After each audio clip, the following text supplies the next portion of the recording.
आजकल social media पे एक दावा किया जा रहा है कि बिल गेट्स बादलों को कंट्रोल कर रहा है। इनफैक्ट इंडिया और दुनिया भर में जो भी बारिश हो रही है वो बिल गेट्स के सोशल जियोथर्मल इंजीनियरिंग प्रोजेक्ट की वजह से हो रही है, जिसमें वो प्लेन से कैल्शियम कार्बोनेट और केमिकल छिड़क रहे हैं, जिस वजह से ये बारिश हो रही है। बट मैं हमेशा कहता हूँ कि व्हाट्सएप यूनिवर्सिटी से पढ़कर मिस इन्फॉर्मेशन मत दो, फैक्ट पढ़ो और फिर बोलो। रियलिटी में जो इंडिया में आजकल बारिश हो रही है उसका बिल गेट्स या किसी भी जियो इंजीनियरिंग प्रोजेक्ट से कोई लेना देना नहीं है। बिल गेट्स ने वेदर कंट्रोल सिस्टम नहीं बनाया, लेकिन उसने एक रिसर्च को फंड किया था जिसे सोलर जियो इंजीनियरिंग कहते हैं। ये फंडिंग लगभग 2006 के आसपास स्टार्ट हुई थी, जहां उन्होंने क्लाइमेट साइंटिस्ट और हार्वर्ड यूनिवर्सिटी के रिसर्च प्रोग्राम को सपोर्ट किया था। इसी रिसर्च के अंदर एक प्रोजेक्ट आया था स्कोपेक्स, स्ट्रेटोस्फेरिक कंट्रोल परटर्बेशन एक्सपेरिमेंट।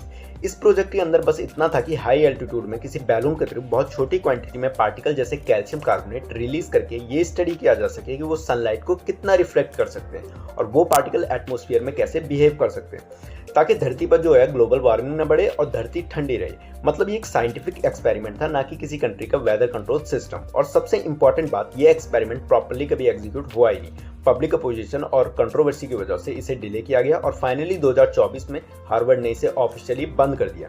अब आते हैं रियल आर्टिफिशियल रेन पर, जिसे क्लाउड सीडिंग भी बोलते हैं। इसमें एयरक्राफ्ट के थ्रू बादलों के अंदर सिल्वर आयोडाइड या सॉल्ट के पार्टिकल मिलाए जाते हैं ताकि वाटर ड्रॉपलेट्स हैवी हो जाएं और बारिश हो सके।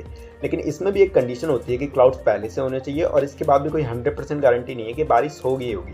इंडिया में भी इसका यूज हुआ था। दिल्ली में पॉल्यूशन कम करने के लिए आईआईटी कानपुर, आईएमडी और गवर्नमेंट ने क्लाउड सीडिंग का प्लान बनाया था, जिसमें एयरक्राफ्ट से केमिकल स्प्रे करने की बात की। लेकिन कई बार मॉइस्चर कम होने की वजह से रिजल्ट नहीं मिल पाए और इसे भी फेल मान लिया गया। साइंटिफिक स्टडीज भी बोलती हैं कि क्लाउड सीडिंग सिर्फ लिमिटेड इफेक्ट देता है, लगभग 5 से 15% तक रेनफॉल इंक्रीज कर सकता है, वो भी परफेक्ट कंडीशन हो तभी। पूरे देश का वेदर या मानसून कंट्रोल करना इससे इम्पॉसिबल है। और जो अभी नॉर्थ इंडिया में बारिश हो रही है तो उसका रीजन मेट्रोलॉजिस्ट ने क्लियरली वेस्टर्न डिस्टर्बेंस को बताया है, ना कि किसी बिल गेट्स के प्रोजेक्ट को।